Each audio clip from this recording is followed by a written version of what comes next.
Au fond, ce que je veux faire, c'est la réinsertion sociale des riches. Ah non, oui, bonjour, c'est Marco Simo.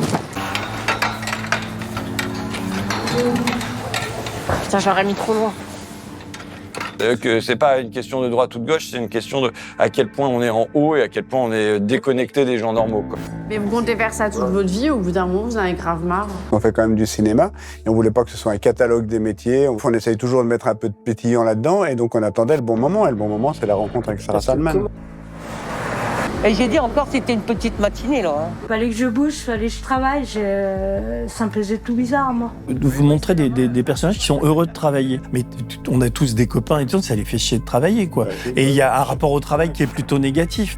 C'est toujours un rapport de dualité entre la dureté et la dignité. Dans l'ensemble, les gens savent que oui, il faut travailler un peu plus longtemps. Et en fait, en écrasant le coût du travail, on écrase les travailleurs eux-mêmes. Il faut qu'on se réveille et il faut qu'on travaille davantage collectivement. Moi, je me fais un devoir de continuer de mener le combat et surtout de montrer tout le temps que c'est quand on est ensemble qu'on est fort.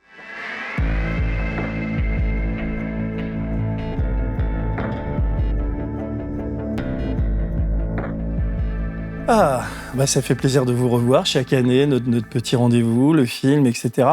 Là, vous êtes allé au boulot, enfin, vous bossez beaucoup. Toi, la ferme des Bertrands, toi, ta vie politique quand même assez active avec ses soubresauts, et vous avez quand même le temps de faire un film, un bon film. Moi, je trouve que vous, vous êtes les seuls dans le paysage à montrer ces gens qui travaillent, à montrer des ouvriers, à montrer des femmes de ménage. Enfin, je vais pas énumérer toutes ces personnes-là. Il y a que vous qui faites ça, quoi.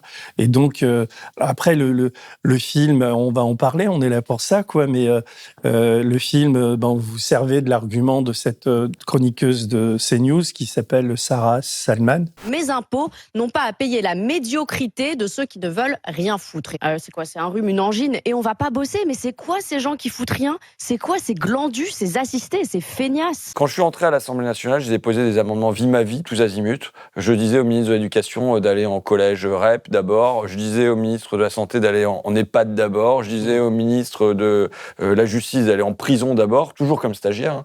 Et jamais, même je l'ai fait régulièrement sur les plateaux télé, et jamais ça a mordu à l'hameçon. Et la première qui a mordi à l'hameçon, ça a été Sarah Salman. Je viens ici pour une invitation amicale à Madame Salman. Amicale. Et que vous veniez vous installer pendant 1 mois, 2 mois avec le SMIC. Admettons, je me mets dans ces conditions, je l'accepte, mais pas pour cette durée-là. Une semaine, ça sera déjà pas mal. Ah bon? Merci. Une semaine au SMIC sera déjà pas mal. C'était sur le plateau des Grandes Gueules, elle n'était pas encore sur CNews. Et après, j'ai tout fait pour la ramener sur la berge.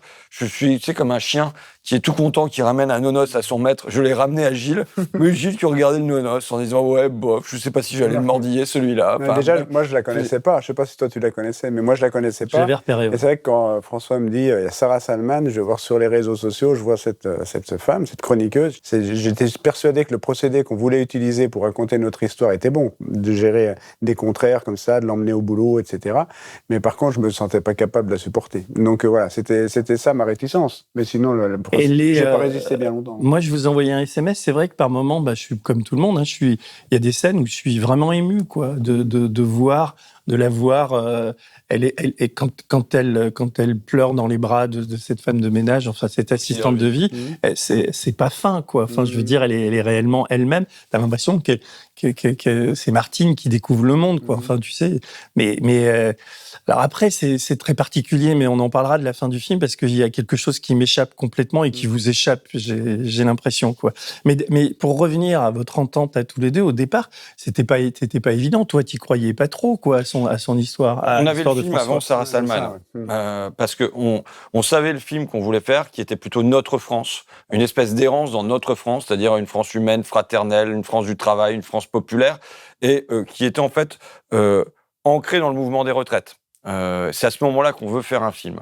Parce que notre président film, c'était Debout les femmes.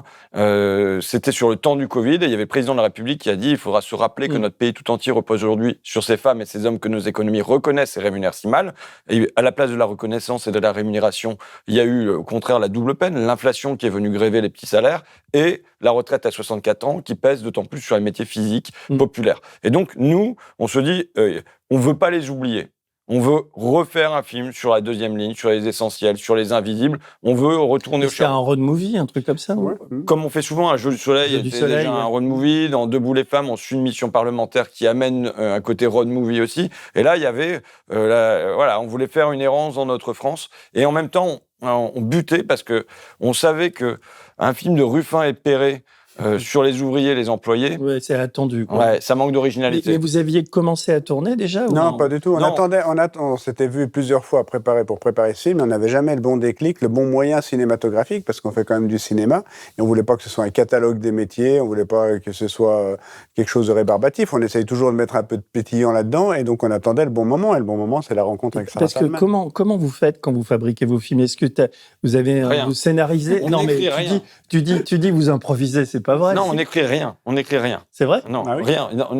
Nous n'écrivons pas une ligne. Nous n'avons pas écrit une ligne sur Jeu du Soleil, pas une ligne sur Debout Et les vous femmes. demandez des aides quand même ou vous A faites posteriori. des dossiers? Ah oui. Enfin, voilà. Non, mais Et puis, on a la chance d'être suffisamment libre parce qu'un film paye le suivant. Et donc, on a le compte de soutien du CNC pour les spécialistes. Mais sinon, on ne passe devant aucune commission, on ne demande pas des subventions ni quoi que ce soit. Donc, c'est aussi le gage de notre liberté. Donc, on a quand même de la chance de pouvoir Et partir. toi qui sors d'un gros succès avec La Ferme des Bertrands quand même. Je suis blindé. Non, je te parle pas de ton compte en banque, je te parle du succès populaire. Ouais, ça a bien été sûr. incroyable, La Ouais, Ferme. Vous êtes beaucoup. presque Faut dire 200 qu'il 000 entrées. il Ouais, déclenche- 250 000. il déclenche les mouvements sociaux des agriculteurs pour soutenir ses films aussi. C'est quand même Non, balèze. mais bon, il y a un problème, c'est pas un problème, il y a une temporalité, parce que quand on voit votre film maintenant, en fait, il y a des scènes d'Halloween de l'année dernière. Donc, Sarah Salman, vous l'a contactée il y a plus d'un an, quoi. Je suis intervenu sur le plateau des Grandes Gueules au moment des mouvements des retraites. Donc, ça nous amène 1 an et demi en arrière. Ça a mis quelques temps à se lancer. Je pense que, voilà. Donc,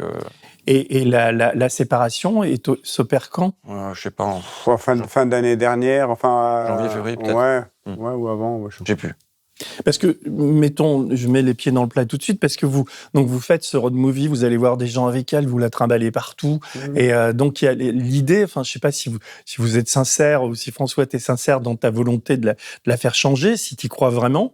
Mais on a l'impression, comme téléspectateur, ça fonctionne très bien, parce qu'on se dit, cette femme qui est quand même, elle est plus c'est même plus le problème qu'elle soit à droite ou pas à droite. Elle défend les riches d'une manière tellement Je pense que c'est outrageuse. plus vertical que horizontal. C'est pas une question de droite ou de gauche, c'est une question de à quel point on est en haut et à quel point on est déconnecté des gens normaux. Quoi. Mais alors, elle est assez touchante. Tu vas dire, je me plante peut-être, mais je la trouve parce que le fait qu'elle accepte de jouer le jeu, je trouve ça super de sa part. Reconnaissons-lui ce mérite-là. Elle a quand même accepté de jouer le jeu et pas tout le monde l'aurait fait, y compris dans nos milieux. Et avec de l'humour, moi je tiens à dire qu'on fait un film qui est drôle. Tu vois, parce que l'humour et la gauche, je pense qu'il y a un vrai problème. Toi, c'est quoi? Tu sais pas? Gilles? Navet. Putain, on est nuls. Je trouve qu'elle a aussi de l'ironie sur elle-même. Elle accepte y compris de se montrer dans des postures qui sont pas franchement. Voilà. Et puis il y a de la joie dans notre film. Moi, je le dis parce que je pense que faire dans le temps qu'on vit, qui est quand même un temps de morosité, je pense que la France est en dépression et que c'est un problème politique. La dépression est un problème politique, tu vois. Quand on lit Journal d'un Allemand, qui est écrit par un gars qui avait 20 ans dans les années 30 en Allemagne, il dit voilà, Hitler s'est imposé moins par la volonté de quelques nazis que parce que les Allemands sont tombés par millions en dépression. Et je pense qu'aujourd'hui, on vit un temps de dépression, et donc la joie est un devoir presque. Mais c'est une question que je me pose et que je vous pose à tous les deux, parce que dans les personnages de travailleurs que vous montrez, vous ne montrez que des gens, si je me trompe pas, même dans les Restos du Cœur, encore que vous montrez des personnages qui sont heureux de travailler, qui ont un rapport même si la nana dit je gagne 1000 balles à torcher le cul des vieux, mais je suis heureux de travailler parce que j'apporte du bonheur, etc. Et vous avez pas de personnages qui, à mon sens, représentent. Alors j'ai pas fait de calcul de proportion, mais on a tous des copains et tout, ça les fait chier de travailler, quoi. Et il y a un rapport au travail qui est plutôt négatif. Après, dans l'usine à poissons, si tu veux, quand tu vois les gars qui travaillent dans des conditions super dures, qui sont tout esquintés, qui ont déjà des prothèses à l'âge de 38 ans, ils sont pas heureux de travailler, ils sont dans la nécessité de travailler. Mais après... vous les montrez pas trop, vous montrez l'usine à poissons, mais vous montrez pas tellement de travailleurs qui ont un rapport alimentaire avec le truc et qui... Je pense que eux le disent en partie, mais faut bien voir que dans le rapport au travail, et même quand on démarre le film dans les retraites, tu vois, parce que c'est vraiment notre point de départ, c'est ce qu'on entend sur les mouvements des retraites. Les gens disent quoi? Ils disent, on aime notre métier, on n'aime pas comment on nous fait faire notre métier. Et donc, je pense que dans le rapport au travail, il faut dire à la fois les difficultés et la fierté. Il faut dire la dureté et la dignité. Et en fait, même dans l'usine à poissons, qui est en gros le métier le plus répétitif, mais le gars, il dit, mais moi, j'étais fileteur et j'étais fier d'être fileteur. Bon, leur problème, c'est qu'à force d'avoir fait des gestes comme ça pour découper le poisson en deux, bah, le gars, il a 38 ans et il dit, je suis Robocop, quoi. Mais je pense qu'il y a toujours dans le rapport au travail, dans les classes populaires, moi, quand j'en discute, c'est toujours un rapport de dualité entre la dureté et la dignité. Donc, comment on fait pour faire diminuer la dureté et faire élever la fierté, quoi. Mais il y a un message subliminal, enfin en tout cas même plus que subliminal, puisque tu le dis, qui serait le travail est une sorte de vertu et le Français doit travailler, il doit être heureux au travail. C'est ce que tu dis un petit peu, ou je me trompe? Non, même ma conviction la plus profonde, c'est que la société, c'est du travail, qu'il soit bénévole ou salarié, mais c'est du travail mis en commun. Aujourd'hui, on peut pas faire cette émission si jamais t'as pas tes salariés qui sont là, si toi tu travailles pas, s'il y a pas quelqu'un qui a fabriqué le cahier, si jamais là on m'a servi un verre d'eau, mais t'imagines la quantité de travail accumulé, mis en commun dans ce verre d'eau pour faire le gobelet, pour le mettre en plus, pour mettre de l'eau à l'intérieur, que l'eau elle soit purifiée et ainsi de suite. La société, c'est du travail mis en commun. Il me semble que si la société va mal centralement depuis 40 ans, c'est parce que depuis 40 ans, on considère non plus le travail comme un atout, mais qu'on le travaille comme un coût.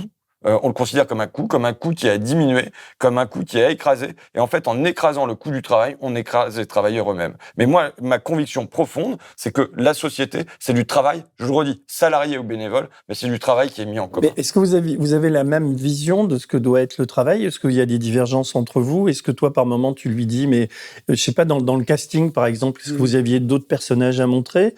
Ou est-ce qu'il y a une sorte d'évidence qui se fait entre vous? Non, mais tu sais, moi, je suis assez d'accord avec François sur cette question du travail. Quand tu discutes avec les gens, c'est sûr que c'est dur de travailler, mais c'est dur de pas travailler. Voilà, donc il y a quand même un choix à faire là-dedans. Après, l'objectif, c'est de faire en sorte que les gens ils vivent dignement de leur travail et qu'ils en vivent correctement et qu'ils ne sortent pas complètement esquintés. Après, dans le casting, si tu veux, le film, on le construit comme ça.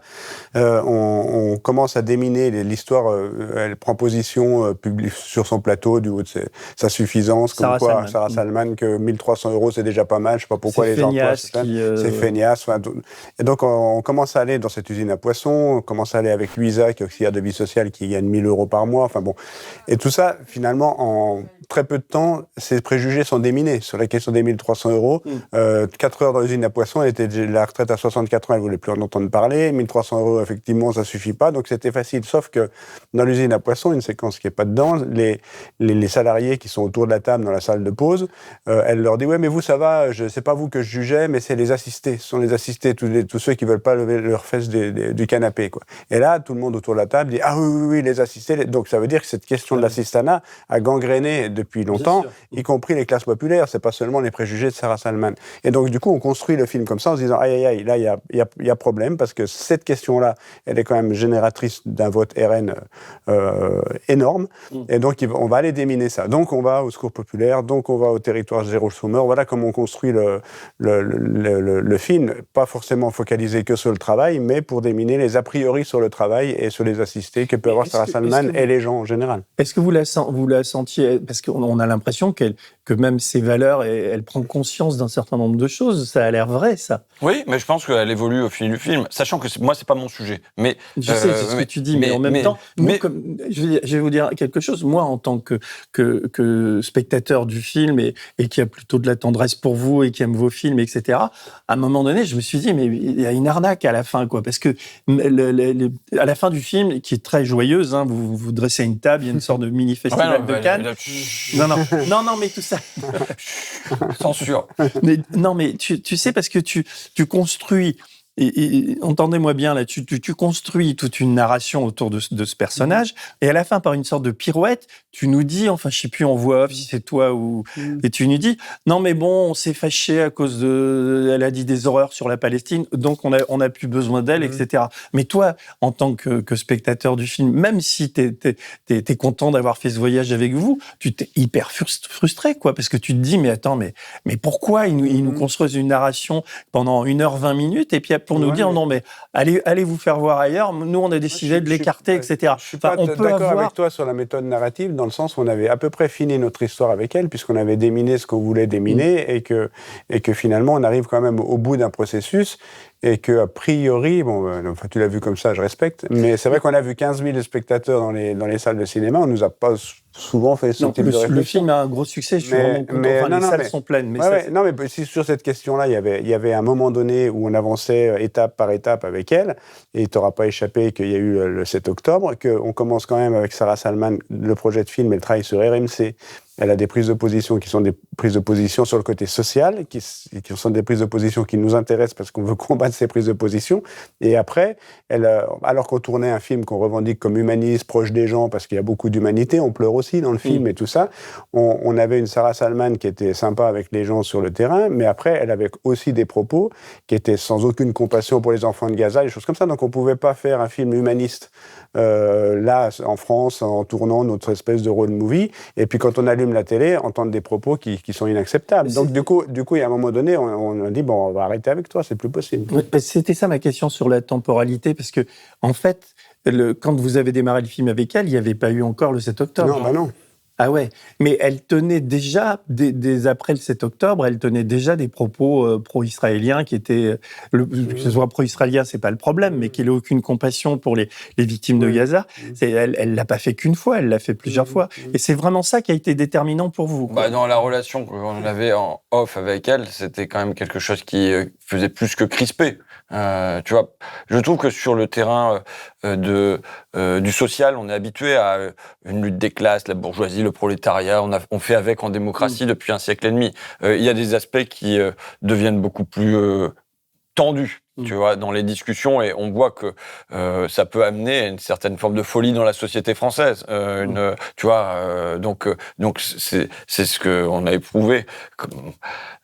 L'incapacité à avoir de l'empathie pour des gamins qui sont tués à Gaza est quand même un point de non-retour, quoi. Ça, je peux l'entendre. Mais vous avez eu des discussions avec elle pour lui... Comment si c'est pas indiscret, hein, parce que j'ai vu le film et tu dis, mais comment ça s'est passé, cette rupture? Est-ce qu'il n'y avait pas moyen de la faire revenir à la fin, d'expliquer un peu plus ou... Ouais, tu vois, il aurait fallu faire tous des discours à la fin, mettre tous des discours devant la caméra, alors que je le redis, même si tu le vis pas comme ça, mais moi, mon sujet dans le film, c'était pas elle. Et c'est toujours pas elle. Je veux dire, je pense que dans le film, il y a des choses essentielles qui sont dites sur notre pays. Et tu vois, je te prends une séquence pour moi. Mohamed, qui est le poseur de câbles en formation à Grigny. Alors, il bosse bien ou pas, mon collègue? Vous la forcez Très bien, c'est bon. Allez, un peu d'endurance, François. Il dit, voilà, moi, même quand je serai poseur de câbles, je sais que je devrais prendre 2 boulots, parce que c'est comme ça. Pour survivre, maintenant, il faut 2 boulots. Déjà, la résignation qu'il y a pour se dire que, voilà, pour un gamin de banlieue, c'est normal, pour vous réussir à vivre, qu'il faille 2 boulots. Mais il ajoute, moi, je voulais un CDI, on me donne pas le CDI. Je voulais de la stabilité, on me donne pas la stabilité. Il me semble que ce qu'il dit, à travers cette simple phrase, je veux de la stabilité, on me donne pas de la stabilité, c'est une demande très profonde des classes populaires de notre pays aujourd'hui. Qui est une demande de protection, une demande d'être assuré, une demande de stabilité. Et que, au fond, depuis 40 ans, on a des dirigeants politiques qui ont installé de l'instabilité et qui ont fait de l'instabilité une vertu. Ça s'appelle la fluidité, ça s'appelle la mobilité, ça s'appelle la flexibilité, ça s'appelle la vie liquide. Gilles, auteur de La Sociale, rappelait que Ambroise Croizat, ministre des Travailleurs en 1945, quand il met en place la sécurité sociale, il dit qu'il va mettre en place des lois de tranquillité sociale. Même il dit que les gens ne vivent plus dans l'angoisse du lendemain. Et que même c'est pour que les gens dorment bien. Il faut que les gens puissent dormir paisiblement. Mais ce qui est fait depuis 40 ans, c'est tout l'inverse. C'est d'installer l'anxiété au cœur des classes populaires de notre pays. C'est de faire que les gens dorment de moins en moins bien la nuit, Enfin, voilà, tu vois. Et donc, je pense que dans notre film, mais par d'autres biais, et des biais qui peuvent être positifs. Je te prends un biais positif, à mon sens. Parce que notre film, tu vois, on a notre fil conducteur un peu comme une commedia dell'arte. C'est au boulot, voilà. Et puis, comme on a beaucoup de marge de manœuvre, comme on n'a pas écrit de scénario ni rien, on peut bifurquer. Donc, on se retrouve au bord d'un terrain de foot, à Flixecourt, quoi, tu vois, dans les profondeurs de la Picardie. Et t'as là, sur le bord du terrain, un gamin de 7 ans qui vient te dire, bah, moi, je joue à la poupée et c'est normal que les filles, elles jouent au foot. Avec ma petite cousine, je joue à la Barbie et je joue au bébé. T'imagines, nous, l'éducation qu'on a reçue? Je suis sûre que tu trouves ça positif, toi. Ouais. Moi, non. Je trouve ça dramatique. Quand j'entends ça, je me dis c'est un naufrage.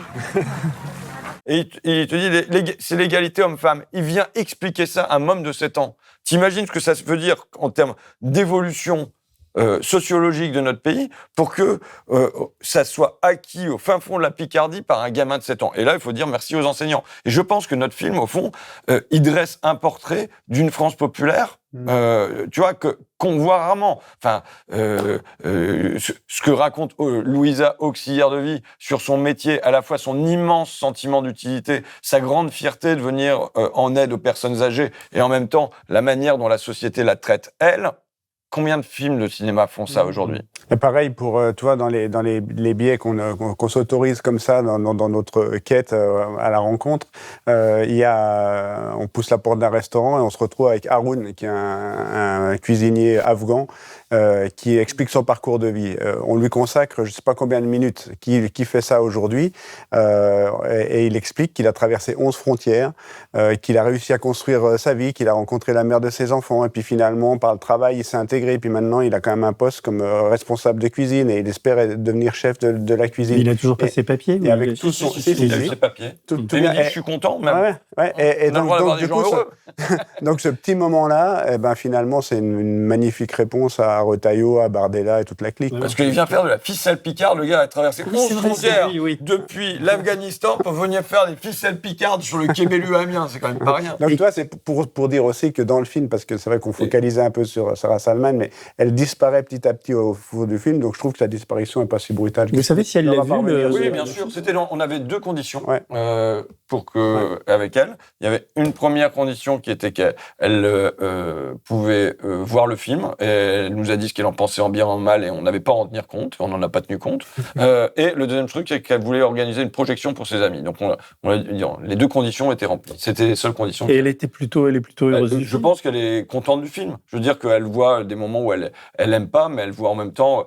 Je pense que même qu'elle a vécu sa meilleure vie. Tu sais, moi, ma conviction, c'est que... Je pense qu'elle est heureuse du film. Ouais, je pense qu'elle en sort... ma conviction, c'est que tu sais même que... Elle vous a utilisé autant que vous l'avez un peu utilisé. Enfin bon, c'est que...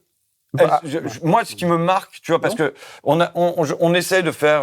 Pour moi, il y a 2 invisibles dans notre pays. Il y a les invisibles d'en bas, mais au fond, il y a un autre invisible aussi, c'est l'invisible d'en haut. Le capital, il n'est pas visible, tu vois. Tout ce que tu vas voir, c'est 150 milliards d'euros de dividendes, mais où est-ce qu'ils vont ces dividendes? Qu'est-ce qu'ils deviennent? Qui les possède? Ça, c'est pas visible. Et je pense que ça réintroduit la conflictualité aussi, si on arrive à montrer un peu de ces invisibles d'en haut. Donc là, c'est vraiment par le trou de la serrure, quand on va chez Balmain et ainsi de suite. Mais ça réintroduit la conflictualité, parce que sinon, on pourrait considérer que l'univers des modestes est normal. Mais en plus, elle le dit assez bien. Enfin, je m'excuse de reparler d'elle, mais elle dit qu'elle est pauvre chez les riches, elle, un petit peu. Mais en même temps, quand elle te montre une veste à 2800 balles, elle est pas naïve au point de tu vois, c'est de la provoque, quoi, qu'elle fait là. Où tu crois que pour elle, 2800 balles, c'est rien, quoi. Malheureusement, je crois que c'est assez naturel, ouais. Et ça, tu vas dans les salles de cinéma, c'est sûr que le croque-monsieur à 54 €, le sac à 20 000 € et la veste à 3 000, c'est un truc qui revient pour les gens, quoi, qui est moteur de colère. Voilà, parce que du coup, les gens, il y a du rire, il y a de l'émotion, et puis il y a aussi de la colère. Nous, ce qu'on aime bien, c'est quand même la sortie des salles, c'est que les gens ont passé un bon moment. On a vécu franchement une tournée d'avant-première extraordinaire dans l'ambiance. Vous avez l'habitude maintenant. Ouais, mais là, peut-être encore plus dans l'engouement, puis l'envie d'en découdre avec toutes ces injustices qui sont flagrantes dans le film. Et puis je crois que la joie, le rire, ça remet aussi un peu d'essence dans le moteur. Il y a une légèreté, il y a tout ça qui fonctionne. Et puis la stratégie, enfin je sais pas si c'est une stratégie. Combien il y a de copies du film qui sort? 140. 140. 140 quand même. Ah ouais, c'est une grosse sortie, quoi. Mais pas Star Wars non plus. Hein. Non, mais d'accord, mais quand même, 140. Mais tu vois, le fait d'avoir fait autant d'avant-premières, parce que moi, je vous suis sur les réseaux sociaux, chaque fois, vous publiez des vidéos où les gens se lèvent, applaudissent. Enfin, tu sens qu'il y a un engouement, quoi. Donc, le bouche à oreille fonctionne. Ça veut dire que les gens sont heureux d'aller voir ce film. Et c'est vrai que ça crée de l'engouement, quoi. Et vous avez eu des... Alors, bizarrement, moi, j'ai regardé aussi votre sortie dans les médias. Les journalistes font un peu la gueule, quoi. Ils parlent de démagogie. Toi, tu as été attaqué, d'ailleurs, par Jean-Michel Apathy sur le fait que tu as utiliser ton salaire de député. D'ailleurs, t'es toujours... pas utiliser mon salaire de député, mais... Non, mais tu vois bien ce qu'il a écrit. Il a fait un tweet en disant que t'as utilisé... Enfin, que sur ton temps de travail, t'as fait ce film sur ton temps de travail. Bon, je l'ai fait d'abord beaucoup sur des week-ends. Mais moi, je considère que ça appartient à mon activité de député. Pour deux raisons. La première raison, c'est que je suis un représentant de la nation. Et je me force de représenter la nation et les plus invisibles de la nation. À la fois, je l'ai fait dans mon journal pendant 25 ans, je l'ai fait en radio avec Daniel Mermet à la Bastille, j'y suis, auquel je rends hommage quand même parce que je pense qu'on fait ces films-là aussi parce que j'ai eu cet apprentissage. Je l'ai fait quand je passe dans les médias, j'essaie de mettre en avant les classes populaires de mon pays, je le fais à la tribune de l'Assemblée, je le fais dans des films. Moi, mon objectif, c'est de représenter les plus invisibles de la nation. Bon, qui eux-mêmes, quand même, là, Louisa, elle accède à quelques plateaux télé, on fait exister les auxiliaires de vie, mais quand est-ce que les médias qui nous critiquent reçoivent une auxiliaire de vie, reçoivent un éboueur, reçoivent un livreur de chez Uber? Enfin, tu vois, jamais. Jamais. Le temps de présence médiatique des gens que nous, on met dans nos films, il est nul. Il n'existe pas. Et il n'existe à peu près aussi peu à l'intérieur de l'Assemblée nationale. Donc, il y a un député qui fait l'effort de son maximum à la fois pour aller les voir et en même temps pour leur donner la parole sur grand écran. Et après, il y a un deuxième truc qui est un peu bizarre, mais c'est que finalement, c'est par le biais du documentaire que je me reconnecte au réel le plus. Ça veut pas dire que je rencontre pas des gens normaux, mais tu veux, quand je fais une braderie et que je croise des gens, qu'on discute, qu'on papote 5 minutes et tout ça, c'est du micro-contact. Quand je reçois des gens à ma permanence, il y en a beaucoup qui sont des représentants, des porte-paroles, de choses qui peuvent être très bien, mais bon, des syndicats, bon. Et il m'arrive de recevoir des gens qui ont des problèmes directement, quoi. Tu vois, la vraie France, enfin, les gens normaux, quoi, on va dire. Mais ça reste dans un cadre qui est un peu aseptisé de ma permanence parlementaire. Là, comme on fait un film, je suis obligé de mettre les bottes, d'aller dans la ferme du paysan, d'y passer une journée, de passer une journée avec un livreur, en parcourant les rues, de passer une journée dans l'usine. Et le fait d'être... Bizarrement, c'est par le biais de la caméra et du film que je retrouve le contact le plus direct du réel. Avec moi, cette angoisse, tu sais que tu mettais dans ton premier livre, comment il s'appelle ton premier livre que j'ai adoré pourtant? Le premier. Pendant les affaires. Ouais, pendant les affaires continues. À un moment, tu dis qu'il est nécessaire pour le journalisme d'être innervé, d'avoir des nerfs plantés dans la société. Tu vois. Eh ben, enfin, il est de la même manière pour un politique. Qu'est-ce que je vais aller porter dans les médias, à l'Assemblée, si jamais je suis pas innervé, si jamais j'ai pas ce contact avec les gens qui me nourrit et qui fait que je sais qui je viens défendre. Et toi, tu utilisais, c'est vrai qu'on... Voilà, monsieur Jean-Michel Apathy, ce que j'ai à vous répondre aujourd'hui. Non, mais justement, attends, je vais rebondir si tu me permets. Je t'en prie. T'es chez toi. Est-ce que tu as senti, parce que là, tu parles des gens, du contact que tu as avec eux, et c'est vrai que t'es quelqu'un, on voit bien que t'es heureux quand t'es dans la foule, même je suis venu te soutenir dans des campagnes chez toi, et là, le fait que t'aies eu cette rupture, j'ai pas envie de parler de Mélenchon, de ce qui se passe à la France Insoumise. Non, mais je t'interroge pas. C'est pas ça. Je pourrais t'interroger là-dessus, mais je veux dire, c'est pas le lieu, on parle du film. Mais ce que je veux savoir, c'est que quand même, t'as franchi un cap là en te séparant, en changeant de parti, en te séparant, en allant au fight. Et est-ce que dans les salles de cinéma, est-ce que quand tu rencontres des gens, etc., est-ce que tu sens de l'animosité maintenant contre toi? Parce que sur les réseaux, Ouais, mais enfin, c'est là où on voit que il faut quand même distinguer très fortement ce qui se passe sur les réseaux sociaux où j'ai la chance qu'on aille pour moi et où j'ai pas à aller, et ce qui se passe dans la vie réelle, quoi. Mais je te parle de la vie réelle. Mais dans la vie réelle, il y a rien. Voilà. Dans la vie réelle, il y a rien. Il y a eu des salles de cinéma qui étaient remplies avec des standing ovations et bienveillantes, avec de temps en temps une question sur Gaza, une question sur la Palestine. Voilà, c'est normal. Voilà, parce que c'est un petit bout du film, donc c'est normal. Mais pour l'essentiel, voilà, moi je vois très bien à quel point les réseaux sociaux et la vie ordinaire, ça n'a rien à voir. Heureusement. Et d'ailleurs, même dans la manière dont Sarah Salman est reçue par les gens. Tu vois, je pense qu'il y a quelque chose dans le film qui est de l'ordre quand même de la revanche sociale. C'est-à-dire que c'est elle qui va aller nettoyer les toilettes et on voit que Louisa et Vanessa, ça leur fait plaisir. C'est elle qui va passer le balai dans le restaurant, et Inès, la serveuse, elle fait un clin d'œil. Enfin, tu vois, il y a... Mais d'ailleurs, elle a vraiment bossé ou elle le faisait pour l'image une fois que la caméra s'arrête? Ah non, elle bosse, hein. Non. Et elle l'a vraiment, enfin, elle l'a vraiment fait. Enfin, tu vois, bon, et avec les autres, ils disent non, mais là, c'est pas bien fait, regarde là, enfin, voilà. Donc, il y a quelque chose de l'ordre de la revanche sociale. Mais sans doute plus important, il y a quelque chose, pour moi, du droit de réponse.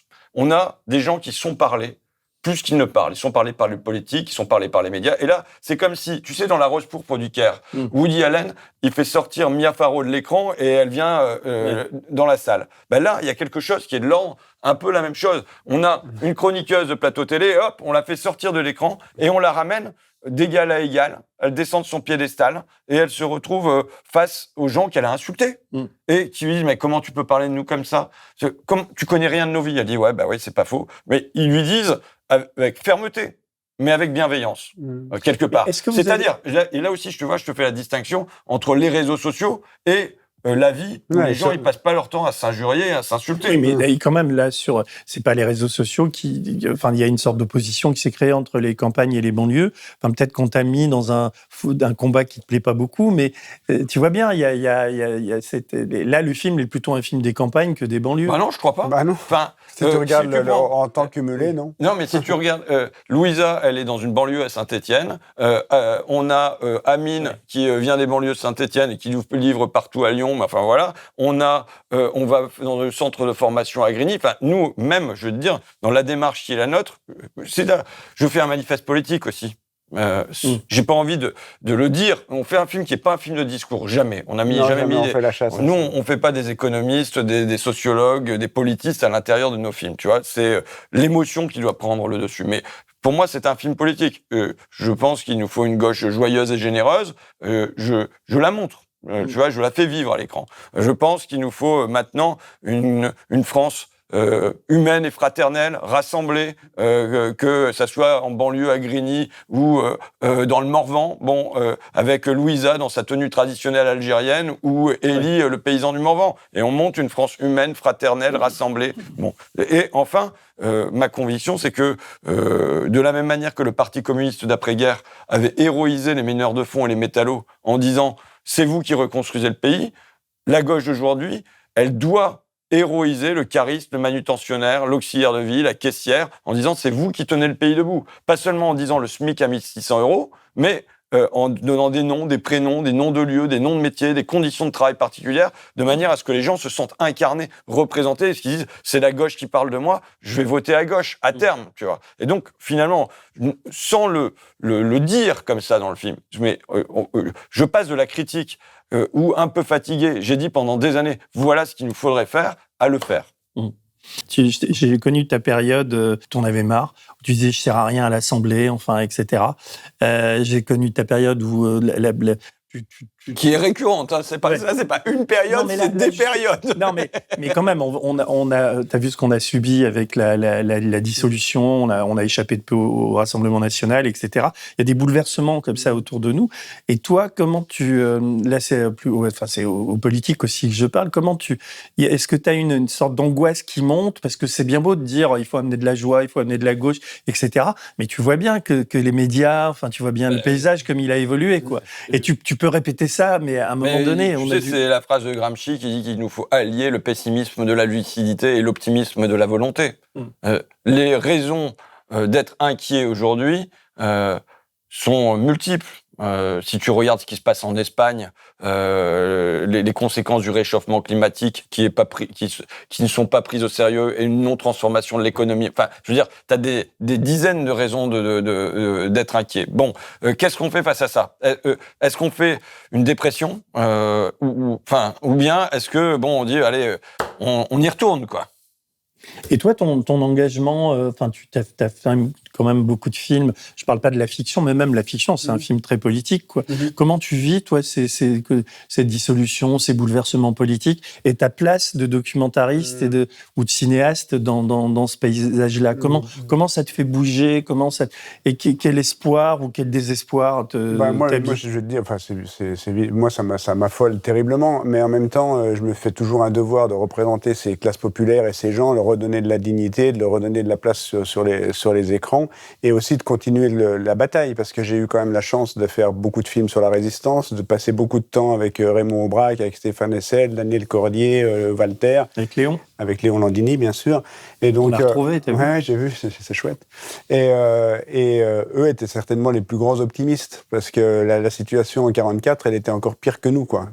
Leurs potes étaient torturés, eux-mêmes étaient torturés, ça dénonçait de partout, les nazis étaient là, l'extrême droite, évidemment, en collaboration. Et c'est à ce moment-là qu'ils écrivent le programme Les Jours Heureux. Et que 2 ans après, et Aubrac me disait, tu vois, on était en prison, il se fait arrêter avec Jean Moulin et tout comme ça, qui aurait dit que 2 ans plus tard, on allait faire la sécurité sociale, on allait nationaliser les banques et tout. Donc moi, je me fais un devoir de garder de l'optimisme et de continuer de mener le combat, et surtout de montrer tout le temps que c'est quand on est ensemble qu'on est fort. Et la division permanente organisée des classes populaires entre les immigrés, les Français, les campagnes, les villes, les trucs, on sait que c'est ravageur. Et donc nous, en faisant des films comme ça, qui sont humanistes, qui travaillent sur les émotions, on voit qu'on a une communauté quand même, et un intérêt commun entre toutes ces classes populaires, et il faut le montrer. Après, oui, ça m'affole, mais écoute, j'espère que j'aurai pas démérité, puis à la fin, c'est nous qu'on va gagner, comme dirait... Toi, en plus, t'as un point de vue très rare et très particulier, c'est que tu as fait un film sur Jean-Luc Mélenchon, t'es ami avec François, donc comment tu parles de gauche, la gauche est quand même assez fracturée, quoi. Et est-ce que là aussi, tu as des signes, tu penses que... Moi, j'ai la chance aussi d'habiter loin de tout le petit milieu politique qui croit que tout se passe autour d'eux, et en fait, je suis... Vous disiez quoi, énervé, c'est ça?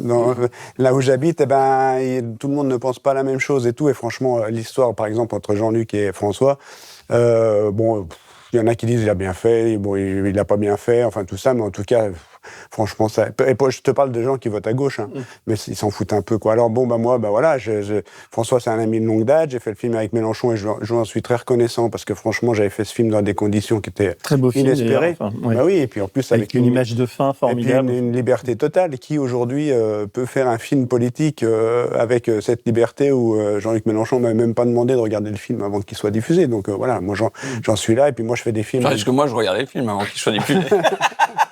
Il y a un comité de censure. Toi, j'ai encore une question sur les médias, François. Comment parce que je te vois comme ça. Enfin, comment quand tu vas sur CNews, toi? Non, je n'ai pas passé une seule fois sur CNews. D'accord. Et quand tu vas à BFM ou à LCI, ou quand tu as l'impression d'aller au combat, ou t'as face à toi des gens même ailleurs, Inter, ou même non mais même Inter hier matin. Oui, à France Inter, tu t'es fait un peu charbonner là par Miss Sonia De Villers. T'avais l'impression qu'elle avait un compte à régler avec toi, quoi. Il y avait une sorte de colère. Vous auriez pas peur des caricatures? Il n'y a pas quelque chose de fantastiquement démagogique? Est-ce que vous cédez pas à la facilité en la faisant venir elle en usine plutôt que n'importe qui d'autre qui, chiffre du chômage, chiffre des inégalités sociales à l'appui, va vous démontrer par A plus B qu'il faut supprimer l'impôt, libérer l'investissement, prendre des Madame mesures... De Villers. Si jamais elle n'a pas aimé le film, si jamais elle m'aime pas, elle n'est pas obligée de m'inviter pour me faire du mal, pour se faire du mal à elle-même, mais pour faire du mal aux auditeurs, quoi. Non, mais je veux dire, quand tu vas dans les médias... On peut se réveiller autrement le lundi matin, je trouve. Non, en fait, quel regard tu portes sur les médias? Moi, tu vois, je te le dis, mon obsession, c'est comment je vais avoir les 5 minutes où je vais pouvoir parler des gens.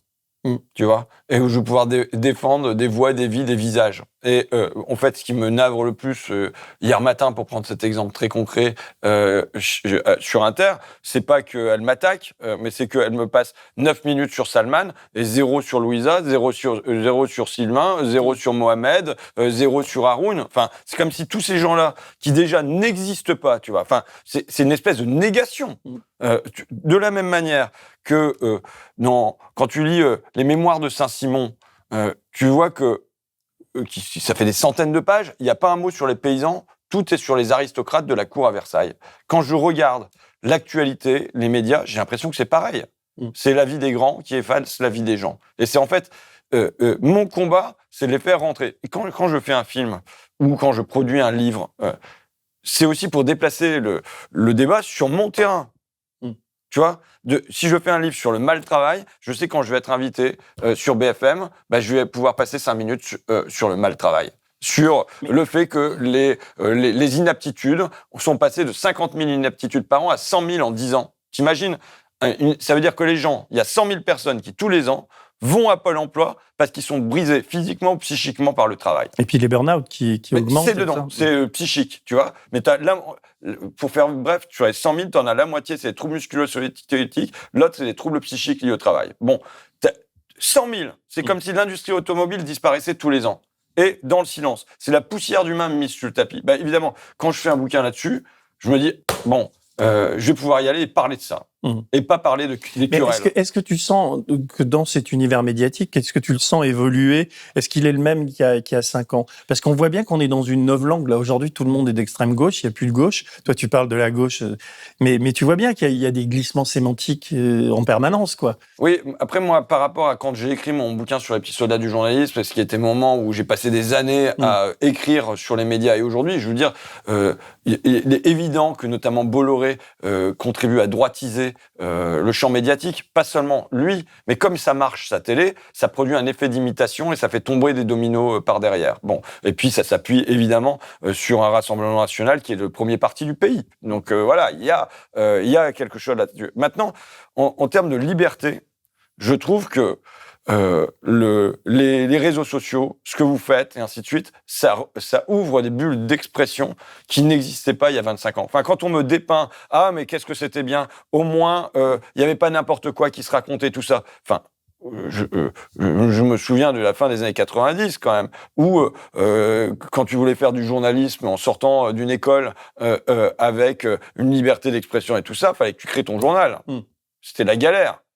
Aujourd'hui, je pense que on a un champ qui est peut-être avec des niches, malheureusement. Tu sais, une niche, je dis, c'est un endroit où à la fois on peut aboyer, mais on a quand même la laisse. Donc ça veut dire qu'on est limité dans les effets qu'on produit. Mais quand même, je trouve que... Et puis même, du coup, des effets rebonds qui fait qu'il y a des infos qui sortent sur des médias qui sont dominés, alternatifs, et ainsi de suite, et qui rebondissent, et que les médias dominants, ils peuvent plus ignorer. Auparavant, enfin, je trouve que on avait on avait un système d'information qui était hyper rigide. Rigidifié, oui. Et moi, je peux pas peindre comment c'était il y a 30 ans comme un espèce d'idéal. Je me bagarrais contre ça il y a 30 ans. Je ne dis pas qu'aujourd'hui c'est super, il y a de la joie et tu vois, je vais pas sur CNews, donc mais là tu vas t'investir, tu reviens plus au journalisme ou tu reviens pour faire des films ou tu travailles toujours un peu à Fakir. Non, j'ai pu écrire un papier pour Fakir depuis à mon avis l'élection de 2022. Tu vois, je pouvais plus. Mais tu repasses plus, enfin Non, je m'entends très bien avec Fakir. Bah oui, non, Fakir est un très bon journal. Je pense que j'ai laissé un outil dans un bon état financier, avec des abonnés, avec tout ça. Mais moi, j'en pouvais plus. Ouais. Tu sais, en tout cas, par rapport à ça, Fakir, je comprends par rapport à l'emploi du temps de François, on se demande comment il arrive à faire tout ce qu'il fait, mais sur Fakir, je vous conseille quand même, il y a un dossier sur le vote Rassemblement national qui est formidable. De ce mois-ci d'enquête ce mois-ci, franchement, c'est génial, parce que ça explique beaucoup de choses, entre le racisme et le vote du RN, etc. Et franchement, c'est super. Parce que moi, c'est ce que je vis et c'est ce que je côtoie. Et puis, il y a une belle enquête et ça vaut le coup. C'est pas souvent qu'on est aussi, je sais pas comment dire, c'est souvent caricatural, hein, le regard. Et là, il y a une analyse de fond qui est vraiment chouette, de terrain. D'accord. Bon, merci à vous deux, quoi. Vous avez une idée du prochain ou non? Non, pas du tout. Moi, j'aimerais bien... Non, mais tu sais, moi, j'ai besoin de créer.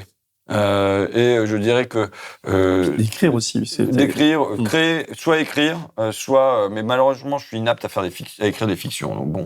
Et moi je prépare une fiction. Voilà, lui je prépare une fiction. Non mais moi j'ai besoin de créer pour me mettre des bulles de champagne dans la tête, tu vois. Mais là, toi aussi tu travailles aussi à reconstruire la gauche. Enfin, tu t'investis un petit peu dans les réunions. On va pas en parler là. Ça. Non, mais je veux dire, je pense que je travaille à reconstruire la gauche par le film qu'on sort là. Je te dis, pour moi, il y a un contenu manifeste politique de ce que devrait faire la gauche, joyeuse et généreuse, fraternelle, humaine, aimant la France, la donnant à aimer, et avec cette centralité pour moi du travail, je le répète, qu'il soit bénévole ou salarié. Très bien. Allez tous voir au boulot. Hein, c'est pas du boulot, c'est vraiment du plaisir. Abonnez-vous à Blast, faites des dons, etc. Et passez le bonjour à Sarah Salman, puisque c'est devenu votre copine. Merci Denis. Écoute. Vraiment. Non, mais merci à vous deux d'être venus. Je vois que t'es jaloux parce que t'as pas été invité au Plaza Athénée pour déguster un croque-monsieur à la je veux bien aller manger un croque avec elle. Moi, je la trouve. Non, mais bon, voilà. Non, mais moi, j'ai pris du plaisir à voir votre film, donc c'est pour ça que je vous ai invité. Merci d'être venu. Nous, on a pris du plaisir à être là. Ouais, c'est très agréable. Merci. Salut à tous. Au revoir. À bientôt.